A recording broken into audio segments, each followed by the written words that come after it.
가족분들은 어떠신가요? 처음에는 얘기를 못했죠.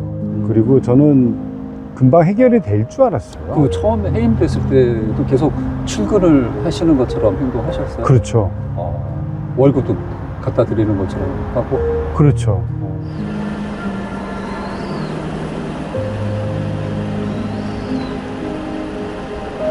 집사람은 이제 저를 좀 응원해 주는 게 있어요. 좀 믿어주는 거죠. 그러니까, 이 사람이 뭔가 생각이 있을 거야. 그러니까, 당신이 그런 식으로 살면은 애들은 어떡할 거야? 당신이 왜 이렇게 무책임해? 뭐 이런 식으로도 대응할 수 있었을 텐데.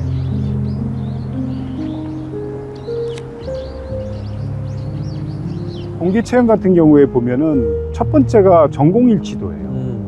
전공이 같냐 안 같냐를 보는 거죠. 전공일치도가 가장 기본이 되는 거죠. 근데 누가 봐도 전공일치가 안 맞으니까 면접하는 사람이 질문을 했을 거 아닙니까? 전공일치가 맞지가 않습니다. 공공정책하고 안 맞습니다. 그랬더니 여기 이 학교 제일 높은 사람하고 얘기 받겠으니까 그렇게 아세요. 김영숙 교수님, 전공에 대한 논란이 많습니다. 전공이 뭐죠? 네, 제가 고등학교 때까지는 무용 전공했죠. 무용 전공을 했고요. 네. 예, 대학교 때는 움직임을 인터넷에 기반으로 했습니다. 그만하시죠. 인터넷에 떠도는 말이 있습니다. 무용 전공하고 인하대 무용학과 교수였던 김영숙을 한양대 공공정책대학원 교수로 채용하고 데이터 사이언스 학부 교수 등등등 초대 대통령실의 과학 기술 수석 물망에도 올랐다고 함. 일단은 저는 누명을 벗고 싶고요. 그다음에 부당한 그런 경찰, 검찰, 여기 굉장히 정치적인 카르텔이 있는 것 같아요. 예를 들어서 임금체불로 제가 김우숙 총장을 노동청에 적어도 나라는 한 사람은 밖에 없고 그 작은 변화가 모여 전국에 더 큰 연대의 힘이 될 때까지 아프지만 괜찮아. 반갑습니다. 네, 반갑습니다. 오랜만에 뵙는데 네. 일단 교수님 소개 먼저 좀 부탁드리겠습니다. 네, 저는 한양대학교 송기민 교수입니다. 그래서 저는 사실은 이제 한양대 학부를 졸업을 하고요. 한양대학교에서 박사학위를 받았고요. 그리고 2009년에 한양대학교의 고령사회연구원이라는 곳에서 한 6년간 연구교수로 일을 하다가 2014년에 이제 전임 교수가 됐습니다. 그래서 전임 교수가 되면서 한양대학교 R&SD 전략센터와 보건학과에 양쪽에 소속이 되어 있었고요. 이제 그렇게 열심히 잘 살아오다가 어떤 정말 엄청난 일에 휘말려 가지고 제가 부당한 일을 당하게 되죠. 그게 2024년 5월 29일 날짜로 제가 해임 처분을 받게 돼서 현재는 지금 그거에 대한 다툼을 하고 있는 중입니다. 네. 오늘 저희가 이제 인터뷰 요청을 하면서 교수님의 일상의 장소에서 얘기를 좀 나눠보고 싶다라고 네. 말씀을 드렸는데 네. 굳이 국회에서 얘기를 나누면 좋겠다라고 네. 말씀을 하셨는데 이 국회에서 요즘 어떤 일상을 보내고 계십니까? 뭐 계절도 너무 좋은데요. 저는 사실 국회 안에 국회 도서관이라고 있습니다. 네. 아침에 국회 도서관에 와서 저녁 때까지 좀 있다가 저녁 때 이제 계속 집에 공부를 가겠습니다. 하시는 건가요? 뭐 이것저것 책도 보긴 하는데 네. 조금 저만의 지금 독특한 일을 좀 하고 있죠. 어떤 일을 하고 계신가요? 사실 요즘에 학교를 못 나가고 있어요. 네, 학교를 나갈 수가 없는 상황이 발생을 해서 이제 국회에 와서 이제 제가 논문보다는 다른 걸 좀 많이 하고 있습니다. 그러니까 한양대 교수라는 직함을 갖고 계신 걸로 알고 있는데 네. 어떤 사정이 있길래 지금 학교를 나가실 수가 없는 걸까요?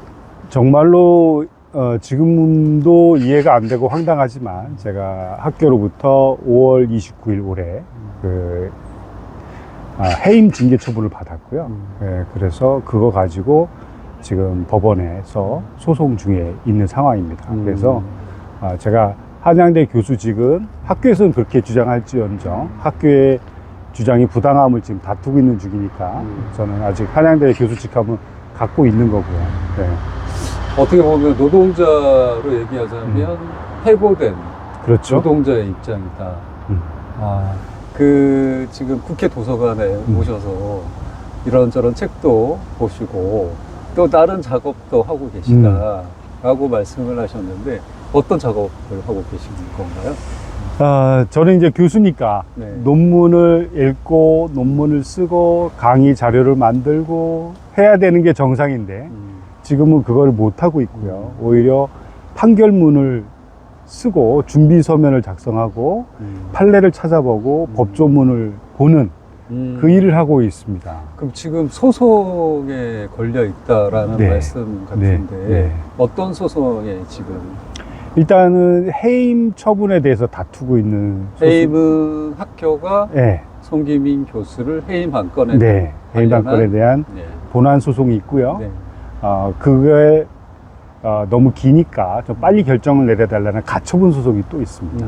그 소송을 2개를 하고 있고 또 학교가 저한테 임금 체불을 했거든요. 그래서 임금 체불한 거에 대해서 제가 노동청에다가 고소를 했고 노동청에서 임금 체불이 맞다라고 확인을 해줬음에도 불구하고 학교는 지급을 하지 않고 있어서 그 지급에 대한 소송을 또 하고 있고요. 그 다음에 학교가 저한테 부당한 일을 너무 많이 한 거에 대해서 직장 내 괴롭힘으로 노동청에 제가 또 고소를 해놓은 게 있고요. 또 학교는 이제 저에 대해서 그 형사 고소를 또 해놨어요. 네. 어떤 일로 형사 고소가 일어났나요? 그러니까 쉽게 얘기하면은 제가 RNSD 전략센터의 센터장으로 있을 동안에 그 업무 추진비를 그거를 이제 탈탈 털은 거예요. 그래가지고 뭐 밥을 3명이 먹었는데 왜 4명이 먹었다고 했느냐. 밥을 5명이 먹었는데 왜 4명이 먹었다고 했느냐. 밥을 10시에 먹었는데 왜 11시에 먹었다고 했느냐. 이게 속였다는 거예요. 그러니까 공금을 사적 이용을 한 횡령이나 배임의 혐의가 있다 뭐 이런 건가요? 근데 사적 이용은 전혀 없습니다. 사적 이용은 전혀 없고 네. 시간과 장소와 인원이 잘못 써져 있다. 실제 상황하고 네. 다르다. 네네네. 근데 뭐 아실지 모르겠지만 교수 중에는 그거를 작성하는 교수는 아마 한 명도 없을 거고요. 대부분 직원들이나 대학원생들이 작성을 해주게 되고요.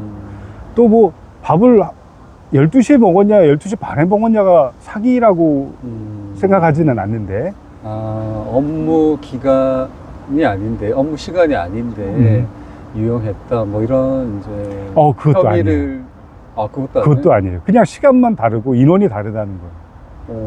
네. 그게 이해가 안 가긴 하는데 그게 이제 형사소송까지 간다라고 그러니까 할 때는 분명하게 혐의점에 대한 죄명이라는 게 있을 텐데 그 죄명은 뭘로? 사기 횡령. 사기 횡령. 네. 그러니까 사기는 이제 밥을 안 먹었는데 먹었다고 했다 뭐 이런 약간 그렇죠. 또 아니면 부풀리기를 했다 뭐 이런 거. 예를 들어서 네. 저는 그 센터를 하는 동안에 네.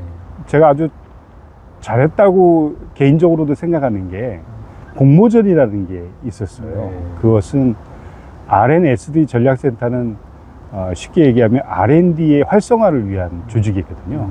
한양대는 공대가 강하잖아요. 네. 그리고 한양대는 의대가 있는 대학이에요. 네. 한양대 병원이. 네, 병원이 있고요. 저도 한양대 대학원 출신. 그러시군요. 맞습니다. 네. 그래서 한양대학교의 큰 장점은 서울에 있는 메이저급 대학 중에서 한 캠퍼스 안에 다 모여있는 대학이 쉽지가 않고요. 그리고 대부분 대학들이 인문사회 쪽으로 출발을 한 반면에 한양대는 과학기술 쪽으로 출발을 했기 때문에 남다른 장점이 있어요. 그러면 R&D에 대해서는 굉장히 강해야 되는데 요즘에 카이스트라든지 뭐 포항공대 포스텍이라든지 이런 데가 이제 막 올라오는 경향이 있어서 이제는 개인적인 연구보다는 융합 집단 연구가 많이 필요하거든요. 그래서 한양대가 R&D 센터를 만듭니다. 그래서 제가 거기 가서 일을 하게 되는데 그러니까 그러니까 대학이 이전과 다른 이제 환경에 놓이다 보니 그러니까 연구 기관처럼 이제 작동하는 것이고 그 연구라는 것이 개별 학교 하나만 갖고 할 수는 없는 일이기 때문에 그렇죠. 사회 여러 유관 기관 혹은 다른 학교들과도 이렇게 소위 말하는 콜라보레이션을 해서 이렇게 진행하는데 네. 이것이 이제 한양대에서도 중점적인 어떻게 보면 미래를 위한 전략적인 그 움직임 중에 하나였겠네요. 네, 네. 거기서 이제 중추적인 역할을 그동안 맡아 오셨다라는 네. 얘기시네요. 네. 그 지금 그러면 이 국회에 오셔서 일상은 보통 어떤 루틴으로 보내고 계시나요? 오전에 이제 국회에 와서 제가 이제 메일 체크하고 어떤 공식적인 업무, 중요한 업무 좀 하고 도서관에 있어요. 네, 그리고 거기서 식사를 하고 뭐 산책 간단하게 하고 그 오후에도 그 일을 계속 하면서 또 요즘에는 또 교회를 또 자주 갑니다. 네, 전에는 주일만 일요일만 갔다가 이제는 수요일도 가고 금요일도 가고 네, 그래서 그 이게 이제 어떻게 보면 이 4050 이상의 연령대에서 회사에서 일찍 이제 조기 퇴직을 하거나 뭐 정규 퇴직을 하더라도 이후에 갈 곳이 없어서 이곳저곳 북한산이나 뭐 등산을 하러 가고 뭐 이렇게 방랑하는 뭐 어떤 기사를 보면 지하철을 타고 하루 종일 그냥 뺑뺑이를 돌고 하는 것처럼 어떻게 보면 지금 나그네 같은 방랑자 같은 생활을 하는 것 같이 들리기도 하는데 이런 일상이 이전에 이제 교수직에 있을 때 나에게도 이렇게 빨리 다가올 거라고 예상을 하셨나요? 아유 못했죠. 못했고 교수라는 직업을 찾은 이유 중에 하나가 아마 정년이 늦게까지 다닐 수가 있고요. 보통 어떤 거요? 65세까지가 정년이고 또 안정적이다라는 생각을 그러니까 어떤 대기업보다는 뭐 수익이 좀 적을지 모르겠지만 그래도 안정적이고 오래 다닐 수 있는 직업이라고 생각을 했기 때문에 교수라는 직업을 택한 게 있고요. 아까 제가 잠깐 말씀드렸지만 대학이라는 사회, 뭐 이런 교직이라는 사회가 그걸 좀 더 뒷받침을 해주고 뭐 그래서 항상 고민스러운 거는 뭐 어디로 여행을 갈까? 무엇을 먹을까? 어떻게 하면 더 행복해질까를 고민했지. 제가 이런 상황이 오리라고는 정말 생각 못했죠. 그럼 교수님은 이제 한양대에 아까 연구센터 같은 곳에서 이제 연구 교수로 활동하신 거 말고 그 외에 또 다른 활동을 하신 게 있으신가요? 제가 연구 교수할 때가 2009년부터였거든요. 14년까지.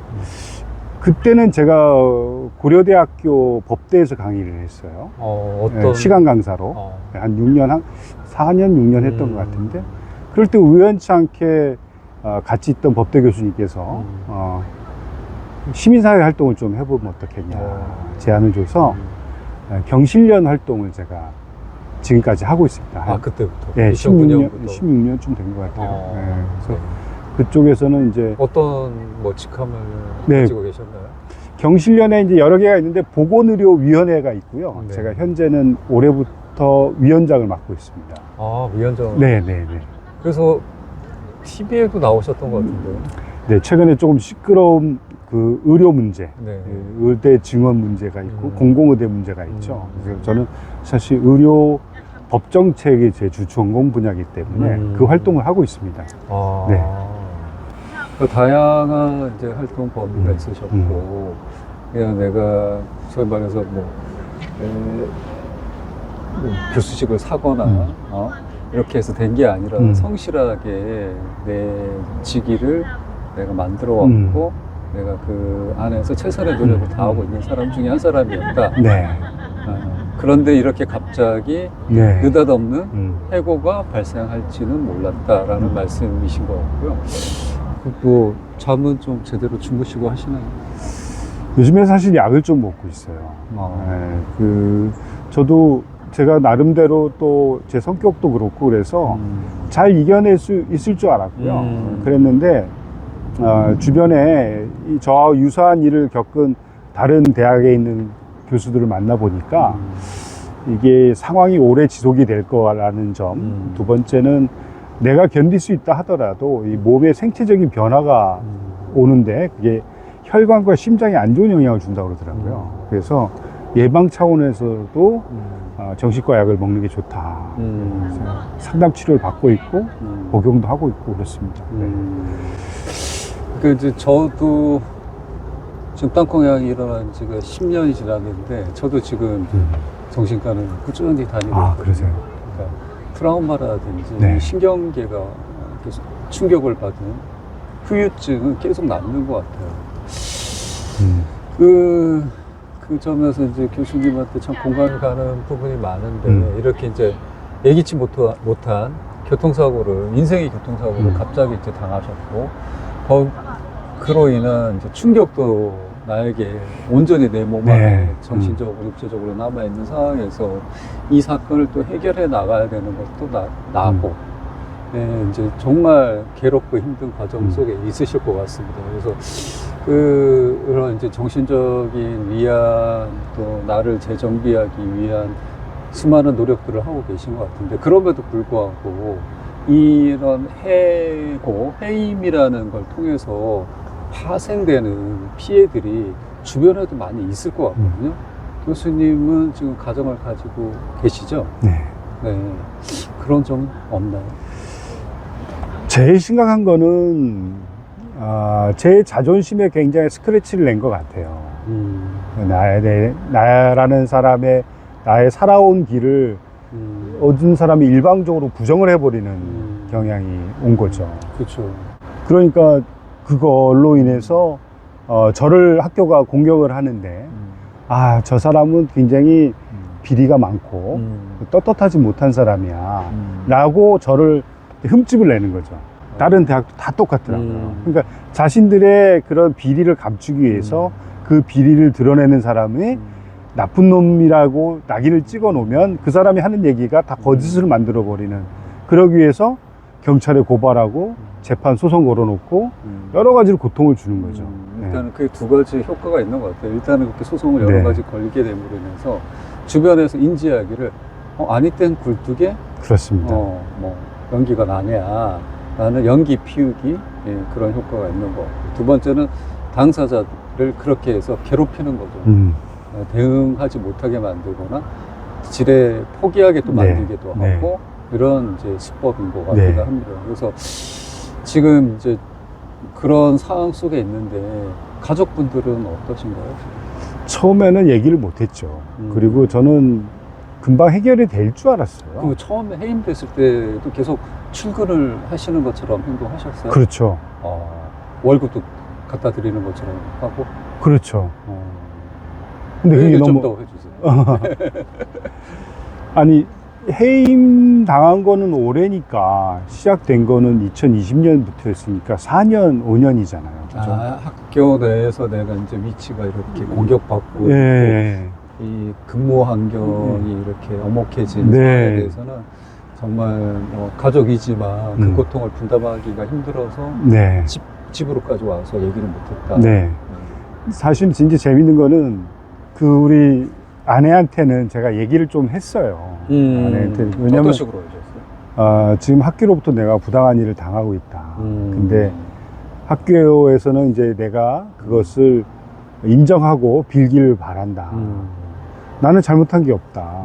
그래서 이거를 계속 내가 싸워가면 학교로부터 더 고통을 당할 것 같고, 내가 하지도 않은 일을 했다라고 하고 살아남는 거는 나는 너무나 싫다. 정말 내 자존감을 지키고 네, 싶다라는 선언이었네요. 아내는 지지해 줬어요. 다만 이제 저는 부모님을 모시고 살고 있거든요, 어머님을. 근데 어머니 하나 우리 애들한테는 얘기를 못 했고요. 애들은 이제 고3, 재수, 삼수 뭐 이러니까 애들한테는 얘기를 못 했고, 이제 그렇게 했는데, 정말 이제 얘기를 하다 보니까 뜻밖의 좀 곤란한 일이 하나 생긴 거예요. 어떤 일이 생겼나요? 연구실을 해임해놓고서 해임을 저한테 문자로 메일로 보냈더라고요. 너무 황당하니까. 일상적으로 그렇게 하지 않지 않아요? 네, 그렇죠. 절차라는 게 있을 텐데. 제가 알고 있기로는 근로자도 한 달 전에 통보하는 걸로 알고 있어요. 그날 보건복지부 회의를 하는 날이었는데 문자가 딱 보니까 해임됐다고 문자가 온 거예요. 너무 기가 막혀가지고 다음날 좀 일찍 갔어요, 학교를. 8시에 도착을 했는데 연구실 문을 잠가 놓은 거예요. 해임됐다고. 의자 빼기처럼 그래. 일반 사무실에서 그렇게 한다고 그러잖아요. 네, 이제 전자카드를 딱 대니까 귀하의 카드는 사용할 수 없는 카드인데. 이게 뭐예요? 그거 당장 이제 연구실을 빼라는 거죠, 나보고. 그 많은 지문을 당장 어디로 빼요? 버릴 수도 없는 거고. 집에 갖고 와도 놀 자리도 없고. 그게 좀 난감한 거예요. 그래서 급하게, 정말 중요하게, 왜냐하면 소송 중이었으니까. 종이백으로 한 4개 정도 되는 것 같더라고요. 그게 한 이만큼 되는 것 같아요. 이것을 갖고 나왔어요, 일단. 근데 이걸 어디 갖다 놓지? 집으로 갖고 가면 다 눈치챌 텐데. 참 곤란한 상황에 놓이게 되셨네요. 네, 이게 수입도 없는데, 거기다가 무슨 오피스텔을 구할 수도 없는 거고. 그러다 그거를 차 뒷좌석에다가 두고 다니는 거예요. 근데 이제, 사실은 차도 기름값도 고민해야 되잖아요. 이제 수입이 끊겼으니까. 아침에 출근할 때 차를 열어가지고 거기서 오늘 봐야 될 서면 같은 거를 빼고 거기가 이제 내 책상이 된 거죠. 네. 그렇게 한동안 다녔는데, 지금 생각해보니까, 사람을 너무나 비참하게 만드는구나, 한양대학교가. 그걸 이제 사모님이 아시게 되셨다는 네, 얘기죠. 그렇죠. 네. 알 수밖에 없는 게, 반응이 어떠셨어요? 그거를 이해를 해줬어요. 그래서 제가 몇 번은 물어봤어요. 어떤 식으로 이해를 해주셨어요? 아까 이제 잠깐 또 말씀드렸지만, 내가 지금 이런 상황이다. 이유는 잘 모르겠다. 하지만 학교가 나에 대해서 좀 심하게 부당한 짓을 하고 있다. 뭐 내가 잘못했다고 지금 누명을 씌운다든지, 심지어는 임금을 그냥 자기 마음대로 깎고, 또 하나는 이제 제2명이 못 되도록 갑자기 기준을 2배로 바꿔버리고 저한테만 적용되는 규정을 만들고요. 또 한 가지는 제 인사 기록을 또 위조를 해요. 지워버리고, 그 다음에 임금을 또 20% 깎아버리고, 이런 부당한 일을 하고도 자기들이 떳떳하게 잘했다고 하니 내가 이거라도 감수하고 더 다녀야 되겠냐, 아니면은 부당하다고 내가 얘기를 하고 그럴 때는 맞설 각오를 하고 해야 되겠냐. 사모님하고 그런 네, 얘기를 상의를 하셨군요. 했어요. 네.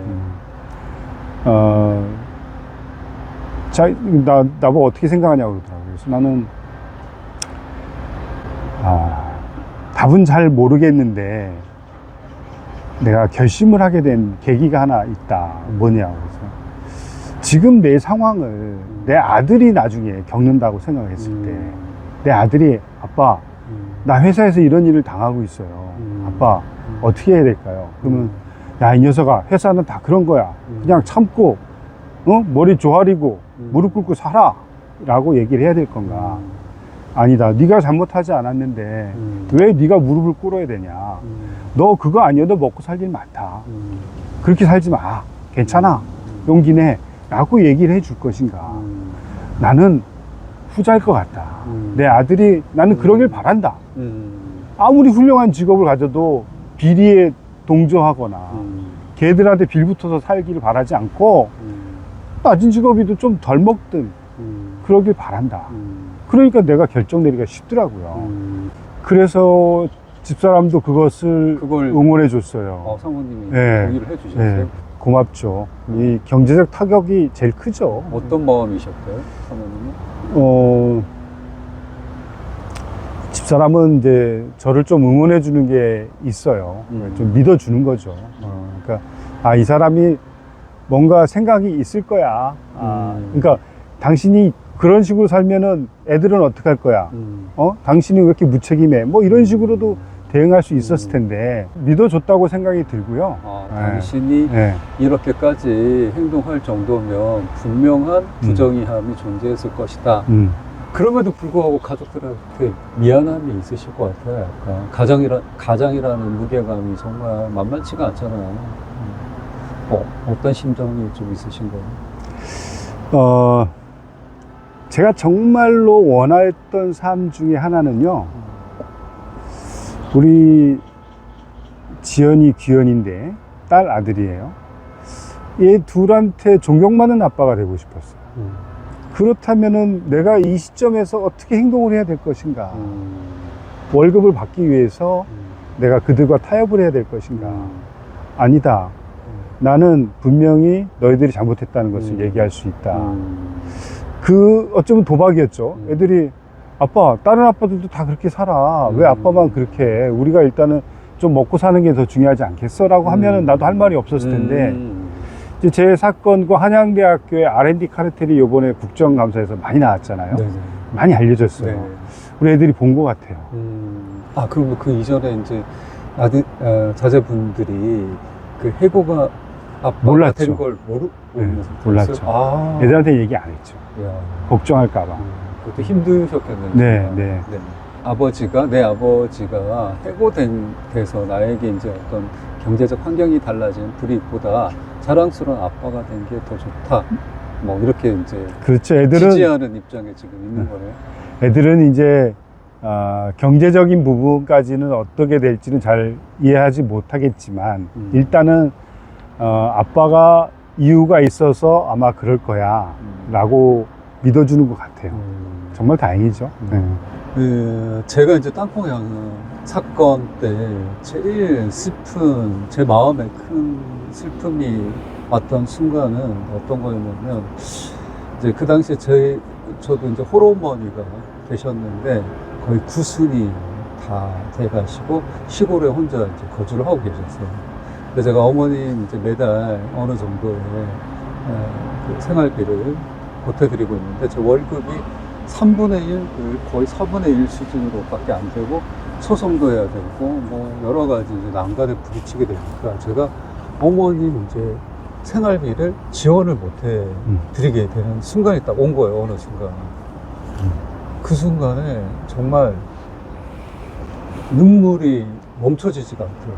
왜 그랬냐면, 내가 성실히 살아서 나한테 하나의 자부심 중에 하나는 내 가족들, 나를 사랑해줬던 사람들에게 내가 이걸 같이 나눌 수 있다라는 그런 뿌듯함이 있었는데, 그게 아까 교수님이 얘기하신 것처럼 내가 예기치 않아 누군가가 갑자기 내 차를 들이받아서 난 교통사고에 온전한 책임을 내가 다 지고 있구나.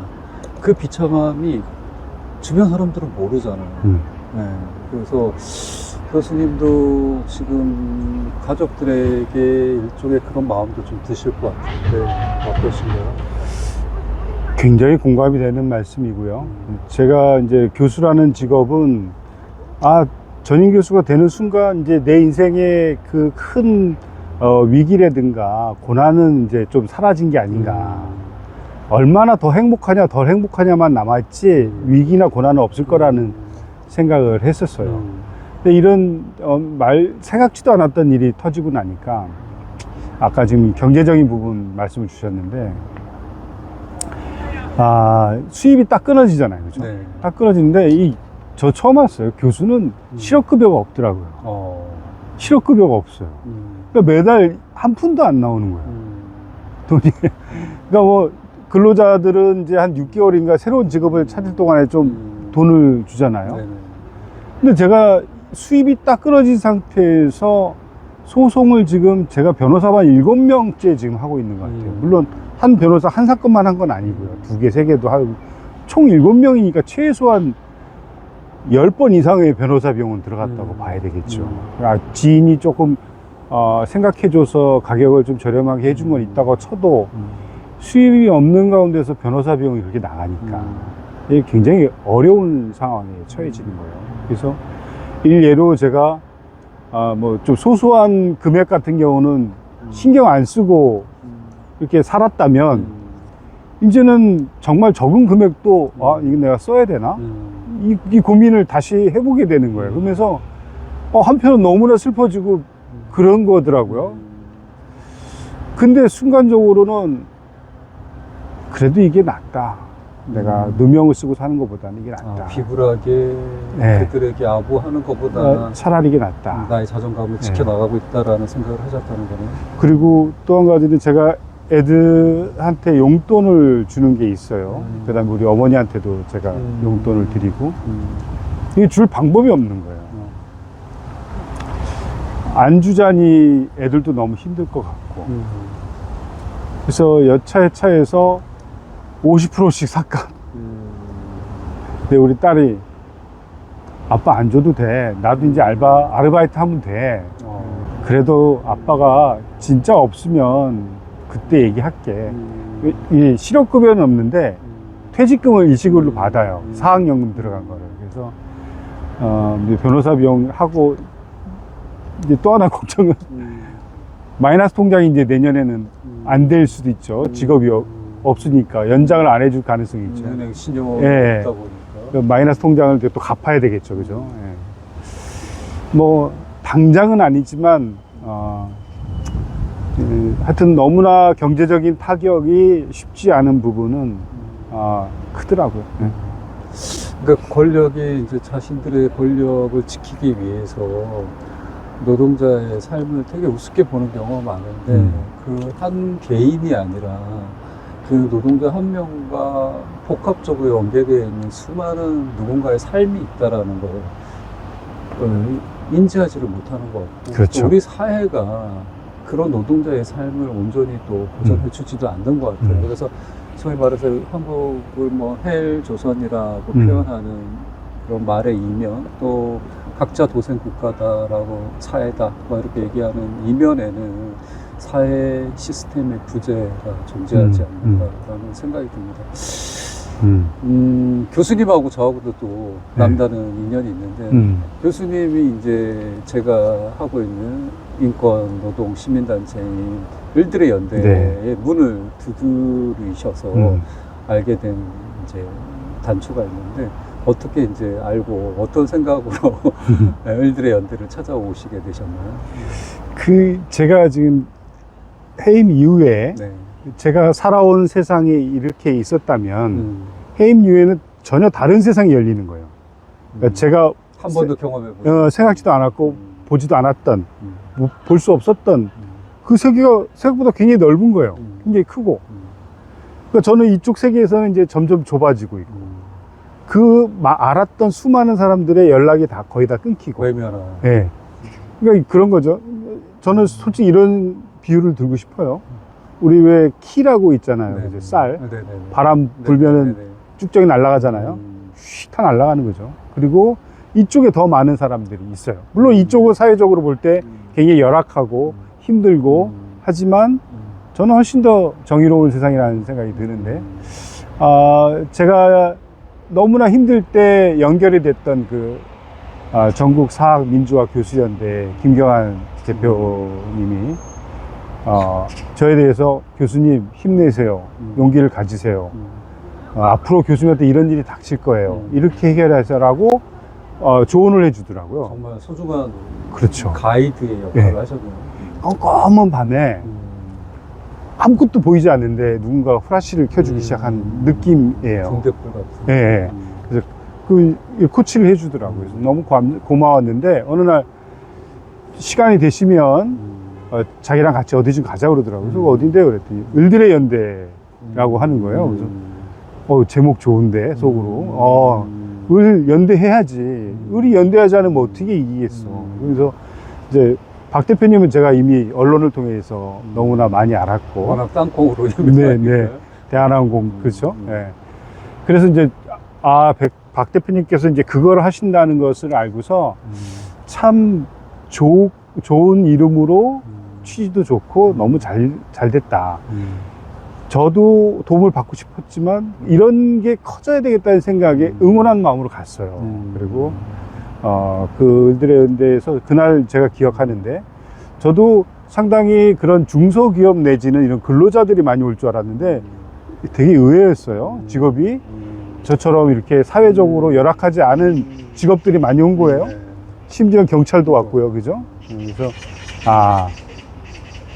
우리 왜 옛날 검사에서도 보면은 그런 미투 했던 검사 있잖아요. 예, 그러니까 내가 항상 나는 갑의 위치에 있을 거라고 착각했을 수도 있지만 어떤 상황에 따라서는 쉽게 우리 그렇죠. 누구 모두가 을이 그렇죠. 될 수 있다라는 그런 생각을 하셨다는 그렇죠. 얘기신 거죠. 네. 경찰이든 검찰이든 마찬가지로 교수든 저도, 예, 내가 사회적으로 누군가를 도움을 주면 도움을 줬지 내가 도움을 받을 위치에 갈 생각은 전혀 안 했지만 그래서 저도 이제 교수님이 우리 을들의 연대 찾아오셨을 때 약간 의아했어요.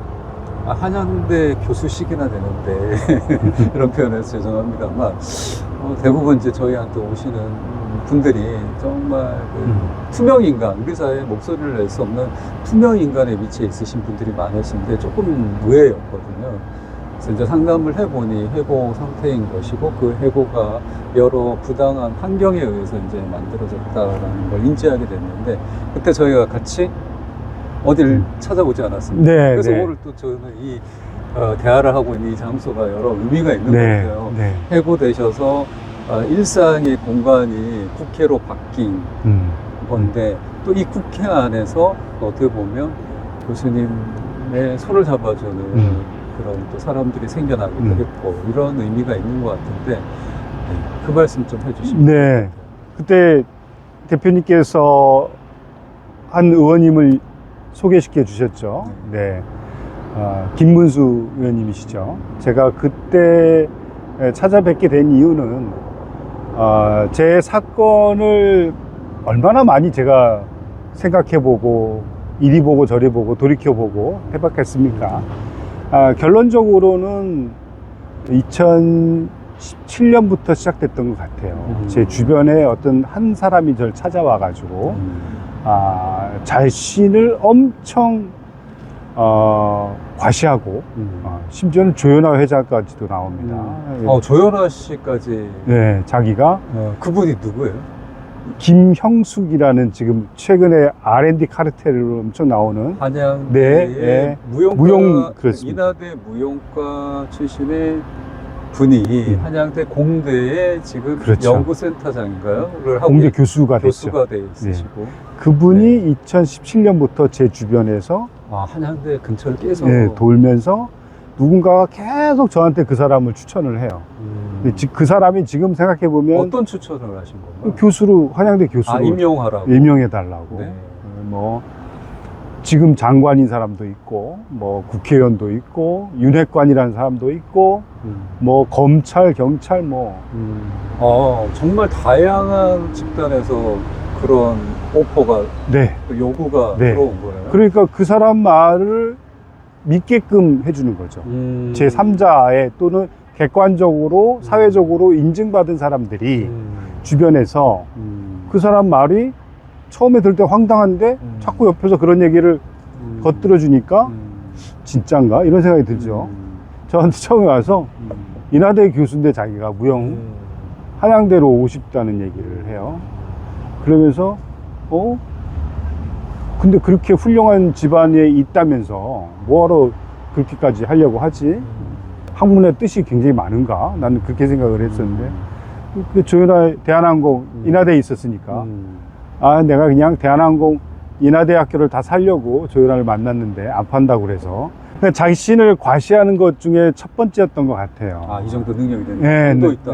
네. 그러니까 자신이 어마어마한 사람이기 때문에 이렇게 다 드러낼 수는 없지만 내가 조금 예를 들어줄게 하는 그런 뉘앙스로 조현아가 등장을 하고 인하대학교를 매수할 능력이 된다. 이 얘기 저한테 슬쩍 하는 거죠. 그러면서 요구하는 게 임명을 해달라는 거예요. 그 다음에 만날 때, 그 뒤로 한 열흘인가 한 보름 있다가 이제 제 방에 와가지고 자기가 사실은 LG의 패밀리다. LG 패밀리 구씨가 아닌데 내 엄마 쪽이다. 이러면서 3천억을 가져오겠다. 한양대학교에 교수를 시켜달라. 더 웃긴 거는 이미 이사장하고 얘기가 다 됐다. 그럼 너는 가서 전화기만 하면 된다. 그럼 네가 직접 전해. 왜 나를 굳이 중간에 뭐하러 집어넣어? 말이 안 되잖아요. 그렇죠.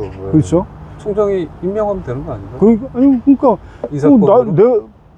나를 왜 넣는지를 알 수가 없는 거예요. 그 다음에 3천억? 그 네가 얘기하는 것도 내가 더 안 믿겠는데 내가 그걸 총장한테 얘기하면 총장이 그걸 믿겠어? 각서를 써 그러면 각서는 못 쓰겠다는 거예요. 그러면서 자기가 그렇게 할 테니까 교수가 되면 저를 출세시켜 주겠다는 거예요. 그러니까 꼭 조건부를 걸어요. 속으로 나 출세 안 해도 되고, 그리고 한양대는 돈으로 교수 뽑는 대학이 아닙니다. 그리고 나는 그럴 능력도 없습니다. 이렇게 얘기를 해줬죠. 다 거절을 하셨고. 예.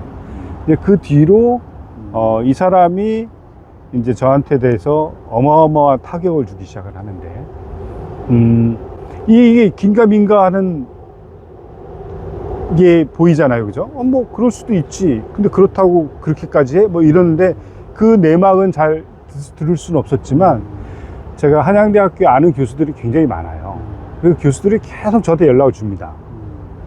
송 교수, 힘들어질 것 같아. 왜요? 김영수이가 당신을 굉장히 찍고 있는 것 같아. 그 당시에는 김영숙이라는 인물은 한양대의 어떤 지분이나 권한도 안 갖고 있는 상태에서 이미 그런 압력이 시작됐다라는 거예요. 아니요. 제가 그때 거절하고, 교수가 되셨어요? 아니요. 거절하고 얼마 안 있다가 바로 교수가 됩니다. 채용 비리로 공공정책대학원에 들어오잖아요. 그래서 이제 교수로 들어오고 나서 그래서 한양대 내에서 얘기를 들으니 송기민 교수 뭔가 교수를 둘러싼 상황이 좀 안 좋은 것 같아. 이상한 말이 돌아라고 주변에서 얘기를 하는데 거기 항상 언급되는 게 김영숙이라는 인물이 좀 괘씸죄를 갖고 이러는 것 같아. 라는 이제 말들이 있었다는 그렇죠. 얘기신 거죠. 네, 한두 명이 아니고 여러 사람이 와서 꾸준하게 저한테 얘기를 해줍니다. 그리고 실제로 그 일이 있고 나서 표적 감사가 시작이 되고요. 제 이름만 집어넣어서 감사를 해요. 한양대 역사일에 그런 적은 없거든요. 검찰 조사처럼 딱 한 사람, 네, 한 사람 이름을 그 줘서 제명을 그냥 딱 타겟팅해서 압수수색 하듯이 그렇게 이제 시작이 됐다. 그게 얼마나 표적 감사로 느껴지냐면은, 이게 표적 감사가 안 되려면은요, 저하고 똑같은 기준으로 다른 교수, 총장, 이사장까지 똑같이 그 기준을 들이대면 절대 표적 감사가 아니에요. 예를 들어서 제가 오늘 중국 출장을 가요. 중국 출장 가는데 제가 뭐 출장비를 얼마를 신청해, 이런 거를 한 적이 한 번도 없어요. 우리 직원들이 알아서 올려주고, 주면 주고 받고 안 주면 안 주는 데는 안 받고, 저는 그렇게 살아왔어요. 그런데 감사서가 딱 날라왔는데 기내식이 한 끼가 있는데 왜 점심값을 신청했냐는 거예요. 내가 신청하지 않았고, 그 불편하면 내가 반납하면 되잖아. 아니야, 너 사기야. 기내식 한 끼를 안 뺐다고 사기라는 거예요. 그래서 이제 김영숙이라는 인물이 보면 지금 국감 과정에서 드러난 걸 보니 이분이 임용을 처음에 이제 오퍼를 했을 때 4명의 그 감독관이라고 그러면 심사관들이 계셨는데 두 분은 합격을 주셨고 두 분은 불합격을 주셨는데 그 두 분 중에 한 분이 교수님 아닙니다. 그건 아니고요. 거기는 공공정책대학원이거든요. 그건 다른 거. 그러니까 이제 정치외교학과, 사회학과, 행정학과 이런 분들이 심사를 하는 거죠. 근데 그 중에 4명 중에 2명이 이제 심사를 거부한 거예요. 왜냐하면 공공정책인데 무용 전공자가 오니까. 그 어떤 교수 채용은 이제 보통 공채가 있고 특채가 있거든요. 예, 특별 채용이 있고 공채가 있는데, 그 공개 채용 같은 경우에 보면은 첫 번째가 전공일치도예요. 전공이 같냐 안 같냐를 보는 거죠. 그렇죠. 전공일치도가 가장 기본이 되는 거죠. 근데 누가 봐도 전공일치가 안 맞으니까 면접하는 사람이 질문을 했을 거 아닙니까? 전공일치가 맞지가 않습니다. 공공정책하고 안 맞습니다. 그랬더니 여기 이 학기 제일 높은 사람하고 얘기 다 됐으니까 그렇게 아세요. 김영숙 씨의 발언은 항상 똑같네요. 내 뒤에 그렇죠. 어마어마한 힘이 있으니 그냥 그대로 진행하시면 돼요. 면접을 보러 와서도 그냥 그렇게 얘기를 그러니까 하시면. 저도 이제 그런 채용 그 인터뷰를 했었지만 굉장히 긴장이 됩니다. 그렇죠.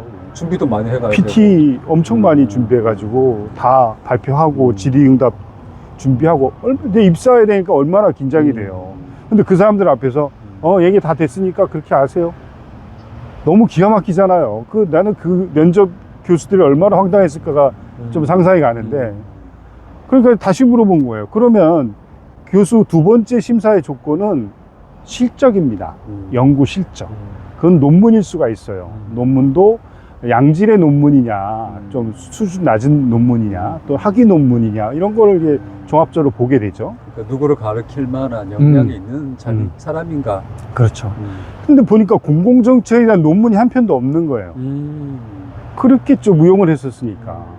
그러니까 당신은 연구 실적이 없습니다. 공공정책에 대해서. 그건 어떻게 설명하시겠습니까? 얘기했잖아. 높은 사람하고 다 얘기됐다고. 그러니까 교수 2명이 나간 거죠. 그러면 이분이 이렇게 이제 무대 보러 나오는 과정에서 소위 말한 반기를 든 몇 명의 교수님들, 정의로운 목소리가 있었는데 그 중에 한 분이 네. 송희민 교수님이었고, 네. 그 교수님이 생각할 때는 이 김영숙이라는 분에 대한 이제 인사에 대한 반대를 했기 때문에 내가 해고까지 이어진 것이 아닌가라고 지금 생각을 하고 계신 거잖아요. 그 상황을 좀 설명해 주시면 좋을 것 같아요. 네, 그 상황에 대해서 이제 저도 뭐 확실한 증거는 없었지만 네. 많은 교수님들이 송 교수 앞으로 김영숙 때문에 힘들어질 것 같아 라는 얘기를 들었고요. 왜 그런가 그랬더니 이제 그 당시에 김우승 총장이라는 사람이 김영숙을 뽑으려고 이제 준비를 다 하고 있었는데 송 교수가 내 의도를 안 받아들였다. 내 오더를 거절했다. 괘씸하다. 이렇게 하면서 저 사람 감사해. 이렇게 이제 지시를 내렸다는 얘기를 제가 들었어요. 그러니까 저로서는 확실하게 인정이 되는 거고 또 그 내용을 제가 조만간에 법원에 또 경찰에도 제출할 생각을 갖고 있습니다. 그럼 주변에 그 김영숙 교수가 나는 송기민 교수 뭐 불이익 줄 거야 뭐 이런 투로 얘기하고 다녔다라는 어떤 뭐 증거나 뭐 네, 그런 얘기를 들은 사람이 저한테 얘기해 준 사람이 한두 명이 아니에요. 너무 많이 들었고 확실히 알고 증거가 있고. 확실하게 네, 있다. 그래서 또 한 가지는 2018년 11월 2일 날 김창경 교수가 저보고 이제 김영숙 교수를 뽑아달라 얘기를 김창경 교수라는 분은 어떤 분인가요? 설명을 김창경 교수는 그 서울대학교 재료공학과를 졸업을 하고 한양대 신소재공학과에 교수를 하시다가 MB 때 그 교육부 2차관을 하셨고요. 그다음에 윤석열 대통령의 40년 지기 친구라고 윤핵관 같은 거죠. 지금 이제 윤석열 정부의 주축이 되고 있는 인사들이 거의 이명박 정권 때 핵심 그렇죠. 관계자분들인데 네. 그 중에 한 분으로 이제 연계가 되어 있는 네. 겁니다. 김창경 교수님하고 김영숙 교수는 어떤 관계가? 그거는 소문만 너무 무성해서 네. 김창경 교수가 과학기술 쪽, 네. 교육계 쪽에 실세였던 거는 확실해요. 음. 그 문재인 정부, 지금 막 문재인 정부 때다, 현 정부 때다 이런 얘기 오고 가지만 사실 문재인 정부 때 교육비서관이 박경미 비서관이었는데요. 이분이 인터뷰를 한 기사가 있는데 거기에 보면 김창경 교수가 나를 문재인 정부 교육위원회에 넣었다. 청와대 교육비서관으로 넣어줬다라고 본인이 밝힌 게 있어요. 그 정치적 진영의 문제가 아니라 그렇죠. 이 분야에서 확고한 기득권의 입장에 있으신 그렇습니다. 분이다, 이분이. 대표적인 예로 김종인 위원장이 민주당, 국민의힘을 왔다 갔다 하잖아요. 그 처남이 김창경 교수거든요. 아, 그래요? 김종인 대표의 처남이 김창경 교수고, 그리고 또 이 꼼카르텔이라는 것은 정권을 넘나드는 것 같아요. 한양대만 해도 보면 한양대 출신 중에 많은 국회의원도 민주당에도 있을 거고 국민의힘도 있을 거고요. 많은 국회의원들, 뭐 법조인들도 성향이 보수 진보 나눠지지만 그런 걸 다 아른다면 한양대 같은 측면에서 보면 여야를 넘나드는 그런 막강한 힘을 갖고 있는 분이 그렇습니다. 김창경이시라는 네, 분이고 네. 이분이 김영숙 교수와는 굉장히 가까운, 같이 계속 따라다니죠. 저는 좀 이게 의문이 드는 게 김창경, 김영숙 교수 이 두 분이 그냥 단순한 인맥 관계로 이렇게 한양대 내에서 어마어마한 힘을 과시할 리가 없을 것 같은데 혹시 거기에 대한 속사정 아시는 게 있으실까요? 그 지금 이제 생각해 보면은 누가 봐도 무리하게 채용을 한 거잖아요. 그럼 한양대는 왜 무리하게 채용을 했을까? 근데 이제 김영숙 그 채용에 대한 임용 계약서를 보면 연 5억을 수주하겠다라는 게 있잖아요. 그것을 자신의 재임용 계약서에다 그걸 넣었다는 얘기는 자신을 한다는 얘기잖아요. 자기가 이거는 할 수 있다라는 것을. 그러면은 5억을 가져올 수 있다는 어떤 보증된 게 있어야 되지 않겠습니까? 그러니까 그거는 누군가가 줄 수 있다는 확신이 있다는 거죠. 자기가 경쟁을 해서 따온다면 확신을 할 수는 없겠지만 갖고 올 수 있는 확신이 있다는 얘기는 누군가가 마르지 않는 셈이 그렇- 있다. 라고 이미 선포를 했다. 했고 음, 학교도 그거를 믿은 거죠. 그 보증은 누가 해주신 거예요? 제가 볼 때 김창경 교수죠. 아까 말씀하신 대로 김창경 교수님이 갖고 있는 그 권력, 권력, 과기부, 교육부, 한국연구재단. 그게 바탕이 됐을 것 같다. 네, 그러면 충분히. 지금 현재는 윤석열 정권 하에 있는데 네. 그럼 이 정권 하에서도 뭔가 강력한 힘을 발휘한다라고 보시는 건가요? 지금 디플정 위원장이잖아요. 그게 어떤 거죠? 디지털 플랫폼 정부 위원장. 그게 한양대하고는 어떻게 연계가 되어 있어요? 그러니까 그게 이제 정부의 네. 그 우리나라 과기부는 1차관, 2차관, 3차관인데 2차관이 정보통신 쪽이거든요. 네. 우리나라는 사실은 휴대폰이라든가 스마트폰이라든가 이런 디지털이 강하잖아요. 네. 그러니까 요 2차관 쪽에 진짜 힘을 발휘하는 게 디지털 정부 플랫폼인데, 플랫폼 정부인데요. 거기 위원장이 김창경 교수고, 거기 관련된 사람들 다 거기 위원으로 넣어놨잖아요, 지금. 그러니까 이 사람들이 디지털과 관련된 연구들을, R&D를 얼마든지 좌지우지할 수 있는 그런 힘을 국가 갖고 있는 R&D 거죠. 사업을 김창경 교수 정도에 미치면 소위 말해서 받을 수 있고 수주를 받을 수 있고 그게 강력한 힘이 돼서 네, 한양대 내에서 그렇습니다. 김영숙이라는 교수가 무용과 출신의 교수인데도 불구하고 이 연구센터의 교수직을 맡게 하는데 어떻게 작동됐을 것 같다. 그래서 김영숙이라는 교수조차도 본인이 소위 말해서 나는 이 정도는 항상 이익을 너네들에게 갖다 줄 수 있어 라고 그렇습니다. 과감하게 얘기하는 배경이 되는 것 같다라고 말씀을 하시는 네. 건가요? 그러면 이제 이게 이렇게 해서 이제 교수님이 물론 고난과 고초의 기간을 겪고 계시지만 국감장으로 옮겨와서 약간 공론화된 게 있는데 국감장에서는 어떤 이제 이 사안이 좀 드러나고 활동이 있었나요? 이제 채용 비리 정도로 생각하고 있었다가요. 이제 이게 너무나 희한한 사건이 생긴 거예요. 289억을 무용하던 사람이 따갔다는 게 너무나 어디로부터 따온 건가요? 연구재단입니다. 한국연구재단. 그 연구재단의 그 돈은 어디서 정부에서 연구재단은 지원하는 과학기술부하고 교육부 두 군데서 오는데요. 과학 쪽은 과학기술부 쪽이고, 예산은 거기서 예, 나온다. 인문사회 쪽은 교육부에서 날라오는 거거든요. 그러니까 요거는 두 기관에서 한쪽에다 몰아주는. 복합적으로 받네요. 그렇습니다. 연구재단은 그렇게 구성이 되어 있습니다. 그걸 한양대 김영숙 교수가 가져가게 되죠. 그 교수가 개인적으로 가져가는 건 아닐 거고 연구센터에서 연구센터? 그렇죠. 실적으로 네. 받아온다는 거죠. 근데 그게 이제 제가 아까 소개를 조금 덜 했었는데 제가 대외 활동 중에 하나가 과학기술 R&D 쪽에 대외 활동을 많이 했어요. 네네. 정부 쪽에. 네네.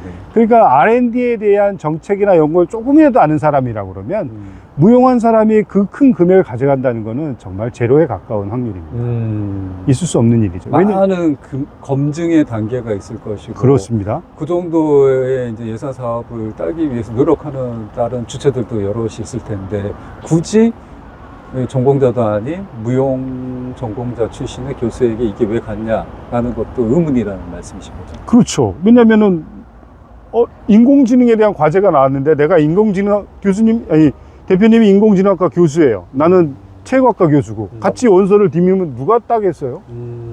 그건 뭐 너무 상식적인 거 아니에요? 전혀 전문성이 없다. 네. 근데 그 많은 교수들을 놔두고 무용한 사람이 그 과제를 가져갔다? 있을 수 없는 얘기죠. 그럼 이거는 일종의 어떤 뒷배가 작용한 특혜로 보시는 측면이 있으신 거네요? 그렇지 않다면 연구재단이나 과기부가 그 평가서를 다 공개를 해야 돼요. 공개를 안 하잖아요. 국정감사 때도. 그래서 이제 국정감사의 과정에서 이런 이제 의혹이 드러나긴 했어요. 네. 그래서 이제 이게 지금 교수님이 당하고 있는 현재의 처지에 어쩌면 스토리의 단초가 발단이 이런 카르텔에서 시작된 거일 것 같다라는 의심도 들고 또 이제 국감장에서는 얼마 전에 김건희 여사가 마포대교에 갑자기 출몰을 해서 마음 건강인가요? 정신 건강 뭐 이런 얘기를 하면서 그런 국가적 사업이 필요하다라는 취지의 말을 하는 거하고도 그런 뭐 AI를 통해서 마음 건강을 다스리는 프로젝트 연구에 우리 국가가 많은 지원을 해야 된다. 이런 거하고는 이제 쭉 연결이 되는 것 같아요. 네. 자, 그런데 이제 여기서 중요한 건 국감도 참 정의로운 목소리가 또 우리가 알지 못해도 흑막이 드러났던 건 어떻게 보면 사회적으로 공익적으로는 참 좋은데 교수님 개인으로 봤을 때는 현재 교수님의 어떤 이 불편한 상황들, 불행한 상황들은 지속되고 있단 말이죠. 교수님은 이 상황에서 어떤 생각이 드시는지? 상황으로서는 저는 이제 있는 그대로를 얘기를 했는데 사실은 지금 이제 채용 비리 또는 R&D 비리에 대한 문제는 막 크게 사람들이 관심을 갖고 바로 잡아야 된다. 예, 회자가 되고 있고 그렇지만 조금씩은 나오기는 해야 한 5% 정도 네. 이거를 방해하던 교수는 해임이 됐다, 고통을 당했다, 부당하다 또는 무혐의가 났는데 재수사를 또 당하고 있다 이렇게 조금씩은 나오고 있어요. 소위 말해서 이런 걸 수도 있겠네요. 어떤 사안에 대해서 공익 제보를 했어요. 그래서 사회가 많이 바뀌었어. 근데 그 최초의 고발자, 공익 제보자는 모든 걸 다 잃었어. 그게 복원되는 길은 하나도 안 보여. 그런 상황하고 좀 비슷하다고 그렇죠. 볼까요? 그렇게 볼 수도 있는 상황인 것 같고요.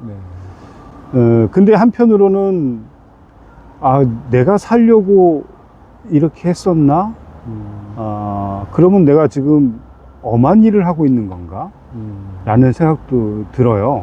근데 사실 저는 그렇지는 않고요. 그냥 진실되게 살고 싶었던 거예요. 내가 요리조리 생각해서 뭐 이사장한테 가서 뭐 그러고 싶지 않았고, 그러니까 저는 진실이 밝혀지는 것, 저는 그것만을 위해서 하고 싶어요. 현재 이제 지금 정말 생각지도 못한 어떻게 보면 작은 그 돌멩이 하나가 뾰족 튀어나와 있었는데 그걸 파고 이 거대한 바위가 네, 맞습니다. 암석이 금피 있었다라는 것까지 이제 실체를 규명하는 단계까지 와 있는 것 같아요. 근데 이 실체를 규명하는 단계는 어떻게 보면 이제 교수님의 손을 네. 떠난 상황이고 정치라든지 국가가 그걸 규명해야 되는 문제도 있는 것 같아요. 그렇지만 여전히 이제 교수님은 해고 상태에 있지 않습니까? 그래서 교수님이 이제 현재 법적 소송을 하고 투쟁하고 있는 가장 당면된 과제는 어떤 건가요? 복직이신가요? 해고? 일단은 저는 누명을 벗고 싶고요. 그 다음에 부당한 그런 경찰, 검찰, 여기 굉장히 정치적인 카르텔이 있는 것 같아요. 예를 들어서 임금체불로 제가 김무승 총장을 노동청에 고소를 했는데 노동청은 임금체불이 맞다라고 해서 악덕체불이다 라고 해서 검찰에다가 기소 의견을 넘겼으면 한 달 내지 2달이면 결정이 난다고 그러더라고요. 지금 1년이 넘었거든요. 아무것도 안 해요. 그래서 제가 공정수사 촉구서도 보냈고요. 전화도 몇 번 했어요, 검찰청에다가. 근데도 기다리세요, 뭐 잘 모르겠어요, 회피하더라고요. 그래서 알아봤더니 그 검사도 한양대 출신 검사더라고요. 그러니까 한양대학교의 그런 이권 카르텔이 성동서도 마찬가지고요. 저는 법원에도 영향을 미쳤을 것이라고 봐요. 그러니까 이게 저한테는 제가 기소가 되건 수사를 받건 재판에서 지면 그거 봐, 쟤는 뭔가 잘못한 게 있는 거야. 그렇게 낙인이 찍히는 게 저는 가장 힘들 것 같고요. 그래서 어찌 보면 저는 뭐 복직은 당연한 거라고 생각이 들고요. 복직을 해서 싸우는 게 아니고 일단은 제 누명이 벗어지는 거, 그러니까 진실을 밝히는 거. 이 사회의 부조리가 나의 용기를 통해서 밝혀지고 규명되는 과정에서 나의 복직이라는 거는 당연히 따라오는 수순이라고 그렇습니다. 생각하고 있고 지금은 우리 사회의 정의를 바로 세우는 그런 마음을 가지고 임하고 있다. 그런 말씀이 되실 것 같네요. 네, 하나만 더 말씀을 드리고 싶은 것은 제가 제일 힘들게 싸우는 것 중에 하나는 한양대학교라는 것 때문에 그래요. 보통 사학비리 뭐 이런 거나 어떤 중소기업의 악덕기업주나 아니면 우리가 알고 있는 지방의 작은 대학교 이런 대학에서나 이루어질 수 있는 일이지 한양대학교라는 그 큰 대학이 도대체 당신이 뭔데 당신이 아무 잘못도 없는데 이런 무리한 일을 하겠어? 그러니까 한양대학교가 잘못이 있다기보다는 당신이 뭔가 죄를 씌워놓고서 죄를 저질러 놓고 한양대학교한테 협박을 하는 뒤집어 씌우는 그런 말도 안 되는 짓이라고 대부분 사람들이 생각을 하는 것 같아요. 그 한양대라는 그 조직의 이권 카르텔이라는 것이 한 사람을 누명을 씌워서 부당한 사람을 낙인 찍는 데는 충분한 권력과 능력, 경험을 갖고 있는 것 같아요. 이걸 헤쳐나가기가 너무 어려운 거예요. 개인으로서 이 기술을 쓰고 있는 권력에 저항하기가 너무 힘들다. 그래서 제가 을들의 연대를 응원하고 싶은 이유 중에 하나는 쉽게 봐서 우리가 권투를 하더라도 체급이 있지 않습니까? 키로수에 따져서 키도 그렇고, 그죠? 그 이유는 대등한 경기를 해야 된다는 거죠. 지금 한양대가 나오고 싸우고 있는데 전혀 대등하지가 않아요. 한양대 예산이 1조가 넘고요. 직원만 해도 만 명이, 교수 병원까지 다 치면 10,000명 가까이 될 겁니다. 저는 혼자예요. 돈도 없어요. 이걸 진실을 밝히는데 싸운다. 누가 공정하다고 생각하겠습니까? 그런데 권익위원회라든지 교육부라든지 이런 데는 다 가진 자 쪽의 편을 쓰는 거죠. 어떻게 보면 교원소총위원회 같은 데도 존재 이유가 없어요. 권익위원회는 아까도 말씀하신 것처럼 존재 이유가 없는 조직인 거죠. 네. 그런 생각이 듭니다. 오늘 이제 말씀을 나눠보니까 우리 송기민 교수님의 현재 불행이라 그럴까요? 이 안타까운 환경이 촉발된 요인의 근원은 거대한 권력의 카르텔 관계에서 이 부정이야 공정하지 못함, 상식적이지 못함에 대해서 용기 있게 반기를 드셨고, 그 반기를 든 행동 자체가 개심죄가 돼서 다시 순차적으로 후폭풍처럼 더 큰 불행으로 이렇게 개인에게 압박처럼 다가오고 있다라는 말씀을 해주셨고, 그 과정에서 면면을 짚어보니 이것은 우리 사회가 구조적으로 가지고 있는 사회적 부조리의 집결체의 한 부분인 것 같다. 권력끼리의 결합, 거기에 이권이 또 결합되어 있는 것, 또 이것을 제대로 감시해야 될 어떤 국가 시스템이 작동하지 못하기 때문에 이런 분들이 마치 눈먼저들의 잔치를 벌이고 있는 것처럼 모든 것을 독점하고 독식하는 그런 결과로 이루어지고 있다, 이런 말씀을 해주신 것 같습니다. 제가 이제 마지막으로 저희 프로그램에서 저도 그랬지만 누군가의 어려움과 난간이 있을 때 그 옆에 서주기만 해도 큰 힘이 되는 그런 게 있는데, 나에게 손을 잡아주는 사람이 정말 어느 순간에는 하나도 없다라는 절망이 올 때가 있거든요. 제가 이제 제 인생의 핵폭탄을 맞았을 때 제 마음도 정말 어수선하고, 마음이 어수선해지니까 건강도 안 좋아지고, 또 아까 교수님도 말씀하신 것처럼 이 사건의 진위가 명확하지 않고 거대 권력이 여론을 작동시켜서 매 신저를 공격해 올 때 주변에 이제 정말 내 곁에 있는 사람들이 없더라고요. 근데 두 명의 인물에게 제가 큰 어떤 위로를 받았던 것 같아요. 한 분은 저희 어머님이셨는데 항상 전화 끝에 용기 잃지 마라. 나는 너가 사랑스럽다. 라는 말씀을 해주셔서 제가 살아가는데, 죽지 않는데 큰 버팀목이 됐던 것 같고, 또 하나는 이제 저보다 먼저 회사에서 해고된 동료가 있었는데, 그 동료가 묵묵하게 아무 말 하지 않고 제 옆에 앉아서 그냥 제 얘기를 들어줄 때, 이 두 가지가 엄청난 큰 유형과 무언의 위로가 됐던 것 같아요. 그래서 오늘 제가 교수님에게 드리고 싶은 용기의 말이 있어서 한강 작가의 서랍에 저녁을 넣어두었다라는 시집을 가지고 왔습니다. 이 시집 중에 있는 시 한 편을 제가 어색하지만 좋습니다. 읽어드리는 시간을 가져보도록 하겠습니다. 제목은 괜찮아 입니다. 태어나 2달이 되었을 때 아이는 저녁마다 울었다. 배고파서도 아니고 어디가 아파서도 아니고 아무 이유도 없이 해질녘부터 밤까지 꼬박 3시간. 거품 같은 아이가 꺼져버릴까봐 나는 두 팔로 껴안고 집안을 수없이 돌며 물었다. 왜 그래? 왜 그래? 왜 그래? 내 눈물이 떨어져 아이의 눈물에 섞이기도 했다. 그러던 어느 날 문득 말했다. 누가 가르쳐 준 것도 아닌데. 괜찮아, 괜찮아, 이제 괜찮아. 거짓말처럼 아이의 울음이 그치진 않았지만 누그러진 건 오히려 내 울음이었지만, 다만 우연의 일치였겠지만 며칠 뒤부터 아이는 저녁 울음을 멈췄다. 30 넘어야 그렇게 알았다.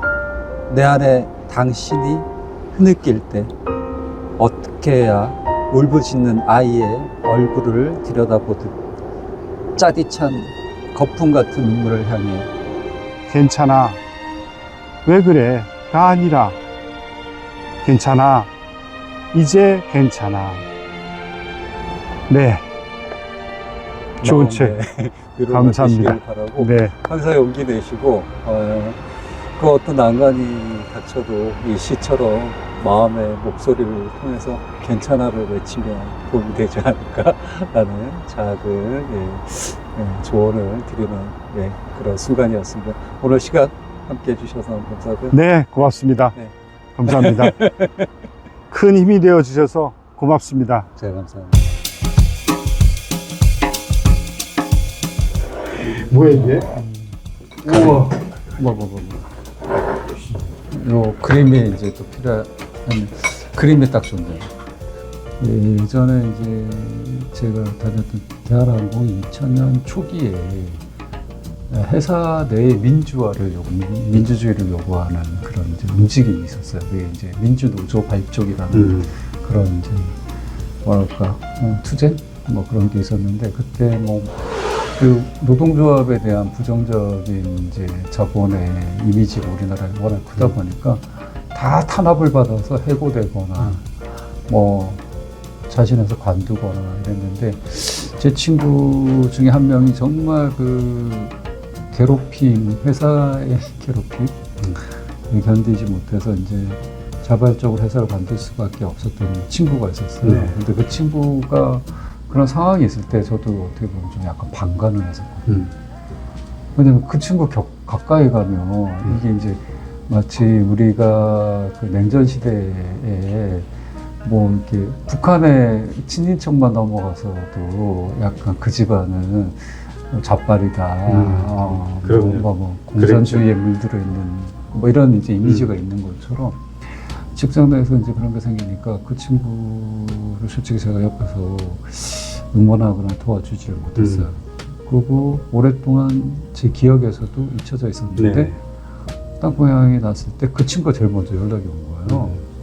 그래갖고 보자고, 그래서 이제 어색한 기분으로 이제 만나는 장소에 갔는데 그 친구가 정말 아무런 얘기를 안 하고 그 사건이 왜 일어났어? 무슨 일이야? 너는 지금 어때? 이런 얘기를 물어보질 않고, 야, 너 너무 헬스케졌다.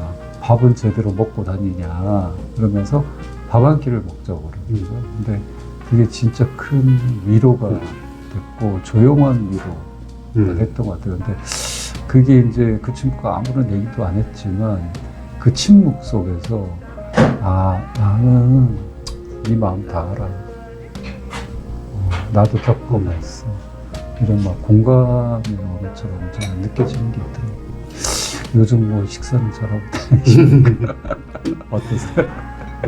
지금 너무나 공감이 되는 말씀을 주셨는데요. 나는 아니겠지 하다가 보면 어느샌가 내 주위에는 아무도 없는. 그게 이제 저한테는 어떤 생각이 떠오르냐면은, 저한테 생긴 이 일 전에 어떤 일이 있었냐면은, 한양대학교 산학협력단의 단장의 비서가 있었어요. 여자 젊은 20대 초반에. 그때 얘가 되게 좀 활달한 성격이었는데 산단장이 새로 바뀌면서 어느 날 저를 찾아와서 되게 힘들다고 하소연을 하더라고요. 왜 그러냐 그랬더니 너무 스트레스를 받게 하는 거예요, 그 단장 교수가. 그래서 뭐 그런가 보다 했어요. 그런데 어느 날 이 친구가 쓰러졌다는 얘기를 들은 거예요. 그리고 얼마 있다 이제 저를 찾아와서 또 얘기를 하길래 저는 그때 고민을 했어요. 왜냐하면 저는 그 당시에 이제 내가 소속된 건 한양대학교니까 이 친구 편을 들어주면은 학교에 불이익을 줘야 되는 내 몸담고 있는 조직이에요. 조직을 배반하는 네, 것도 되고 그렇다고 해서 찍힐 수도 있는 네, 거고. 맞아요. 그렇다고 해서 이 친구 편, 이 학교 편을 들면 이 친구가 너무 부당한 일을 겪고 있는데 더 괴롭히게 되는 꼴이 되니까 나름대로 내가 이제 현명한 처사라고 생각했던 것은 친구를 위로해주고 용기를 붙들어 주자. 견딜 수 있도록 도와주자. 요 정도 생각이 제가 생각했던 건이었어요. 그리고 진짜 얼마 있다가 또 쓰러져가지고 한양대학교 응급실로 간 거예요. 스트레스를 너무 받아서. 얼마 다 있다가 퇴사를 했더라고요. 그 뒤로 이제 저한테 이런 일이 생기면서 곰곰이 생각해 보게 된 거예요. 그때 나는 조직에 속했던 사람이고 걔는 되게 좀 부당한 탄압을 받는 소수의 사람이었는데 이제 내가 그 모습이 된 느낌을 받는 거죠. 그때 나는 침묵을 했었던 거죠. 근데 그때 무슨 생각이 들었냐면은 아, 내가 잘못 생각했구나. 그게 왜 그랬냐면은 그 비서가 만약에 우리 딸이었다면 내 딸이었다면 나는 부모로서 그 회사를 찾아갔겠죠. 그리고 그 부장이나 그 직원들한테 얘기하지 않았겠어요. 내 딸이 이렇게 힘들어하고 고통스러워할 때 니네들은 뭐 했냐. 네가 괴롭히진 않았지만 너는 뭐 했냐 이 사람을 위해서. 적극적인 행동을 했을 텐데. 네. 그렇게 생각하니까 그 딸의 아버지가 만약 나한테 그걸 얘기했다면 나는 너무 수치스러웠을 것 같고 너무 미안했을 것 같다는 생각이 드는 거예요. 내가 그 생각을 고민을 하다가 오늘 박 대표님 만난다고 해서 꼭 하고 싶은 말이 하나가 있었는데 우리가 다음 세대들을 위해서 좋은 환경을 보존하고 물려주자. 플라스틱이 없는 세상, 맑은 공기 뭐 이런 얘기 많이 하잖아요. 사실 더 중요한 세상은 불공정한 세상을 물려줘서는 안 돼요. 갑질이 있는 세상. 저는 그것을 기득권 카르텔이라고도 얘기하고 싶어요. 자기들끼리 가진 자들, 그들만의 세상. 이 사람들한테 밑에 약자들은 버틸 수가 없죠. 저도 흑수저거든요. 흑수저기 때문에 이 일을 당하는지도 모르겠어요.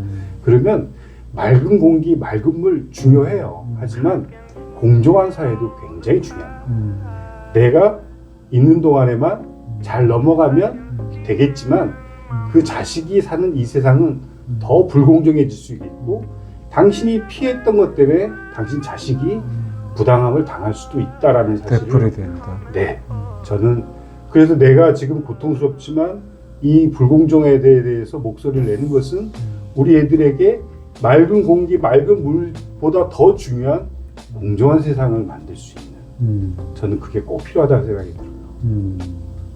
네, 지금 교수님이 가시는 길이 어떻게 보면 참 암흑 같고 빛이 보이지 않지만 분명히 이렇게 이제 정의로운 길을 가다 보면 그 끝에 분명히 밝은 빛도 있을 거다라고 저는 이제 감히 말씀드릴 수 있을 것 같고요. 용기 내시고 오늘 밥 한 끼 같이 드시면서 또 힘 체력도 보충하시고 다른 에너지도 많이 보충하셨으면 좋을 것 같습니다. 항상 네. 연대하고 화이팅! 네, 고맙습니다. 일들이 했는데. 네, 화이팅!